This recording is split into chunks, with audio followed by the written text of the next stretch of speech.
Ladies and gentlemen, a bit of a different environment today. I actually was heading home from work and I was intending on making a video before I got back into work, and I happened to sit in this car that I am in right now, and it simply just isn't turning on. It's not even kicking. So we got RACV on the way, and I said, fuck, well, how am I going to burn the 60 minutes? Well, let's do something different and record from the car about the news. We're going to talk about it. And that news is from the show today, Ungettable, as reported by Cal Twomey.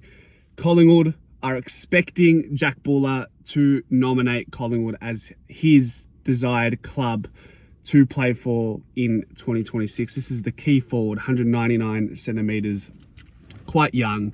I think he's 22, 23. I don't have my computer next to me to refer to my notes, so please bear with me. But look, what does this mean? So firstly, great news that we have another young, tall key forward who has established himself at AFL level in the back half of this season, which is handy when you consider players in that position at our club. And we'll talk about Brody Mychek in a moment, because there's obviously a lot that applies to his name with this conversation. But we look at Noah House, who's shown signs at VFL level. Charlie West looks like he could be a 10, 15 year season, a career-long type of player for the Collingwood Football Club, but he's only played one game at AFL level against the West Coast Eagles. So there's still more to be seen with those types of players. So then when you throw in a Jack Buller who's had a really, I'm telling you, really strong end to his 2025 season, coming to Sydney initially as a mid-season recruit. I think it would have been in 2023. He only played one game, but he managed to string together 9 games in the latter half of the season for Sydney. And the trend there is, while Jack Buller was playing for the Swans turned their season around. Now, am I saying that Jack Buller is the reason why they were able to turn it around? No, but we can all definitely assume that he provided structure and consistency, where Joel Amati has been in and out of the side, Hayden McLean, not the guy, and then Logan McDonald's been injured as well. So he's offered stability in that Sydney forward line, which is something worth noting. He's kicked goals. He kicked 3 goals against West Coast. Again, it is only West Coast. But when you factor in that Sydney obviously want this guy, and to be able to poach someone who is entering a season next year where we will find out more about his potential. So in that breath, we say, okay, yes, we're getting this guy who's relatively untried, but because he's in his final year of contract, we have leverage in the conversation. Jack Buller has leverage in where he wishes to go, whether it be to stay or to go. And at this point, we believe he wants to come to Collingwood. So what do we give up in a trade in a handful of years where we haven't had access to first round draft picks because we've given them away for players in the now? That pick is probably worth a second round draft pick at this point for a Jack Buller. I think that's a worthy risk, given he's done his apprenticeship at Sydney. He's no longer a small body key forward. He's filled out. He's ready to go. So while he's untried and there's still more to be seen, why not take that risk at the Collingwood Football Club, where our key forward stocks aren't great? There's potential with the younger players, but they're still, Charlie West and Noah Howes, if they do come to fruition and become what we hope them to become, they're still a few years away at least. McStay's over 30, Membry's over 30, and then Mychek. Is this so? My next question about this whole situation is are we going to take in Jack Buller regardless of whether Mychek stays or goes? I think he comes either way.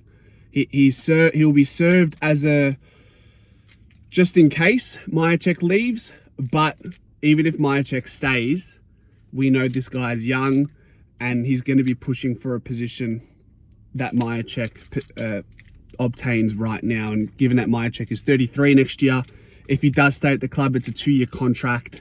I think Jack Buller, if all things go well, could push out a player like a Myercheck, or he could be pushing out a player like Membry or McStay. That's the benefit for a younger player who's trying to prove themselves and has got some momentum rolling at AFL level to come to Collingwood. I think that's a big plus. And I'm sure Sydney would be dirty, given they were the ones who brought him into the AFL scene and they've done the apprenticeship. It's, nothing's more frustrating than when you have a key size player who's just coming into their own and they've spent 4 or 5 years at a certain club and they ask to go somewhere else and they flourish there. So that's a pain point for Sydney, but it is what it is. I think from what Cal Twomey said, the upper hand we had as a club was we had Charlie Gardner, the executive general manager of the club, used to work at Sydney for quite some time. So there's that connection there, which has probably made this even more possible. I wonder, I mean, this guy's name hasn't been in the conversation at all up until last week. But when you look at the market in the key tall departments when it comes to free agency going into the end of this year, there's not a lot of players. Jack Buller happens to be one of them. So I think we're being proactive, get this sorted and have that gentleman's agreement before the trade period to understand that, okay, Jack Buller will be in the black and white next year. It's a 2-year contract offer. So it'll be interesting. It will be interesting. What does it mean for Brody Myercheck is a question that will brew and will continue to mull over. But also we are in the prelim final week. So look, where it goes is where it will go. It's good to hear that we have potentially have another key forward, young key forward that fits that target profile, age demographic that we need a little bit more of in the club, especially as we, cast our eyes into the future and see that in 2 or 3 years' time, those Membrys, those McStays, Jamie Elliott's, it'll be a completely different looking forward line. So if we bring them in now and they're able to have an immediate impact or an impact in 12 to 24 months, I think that's the way to go. And finally, as I mentioned, where we don't have great options right now in the key departments in the free agency market, when it comes to defense and forward, I think you just take what you can get. And if it's going to cost you peanuts, then why not? And then, hey, if we can have a crack at Ben King at the end of next year, then great. But ideally, in an ideal world, surely you'd like to think that out of Charlie West, Noah Howes, and Jack Buller, we'll get more than a half decent play out of the 3 of them for the next 10, 15 years. That's all we can hope for.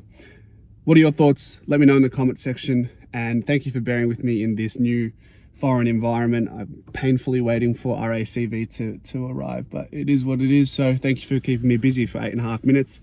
Ladies and gentlemen, as always, go Pies.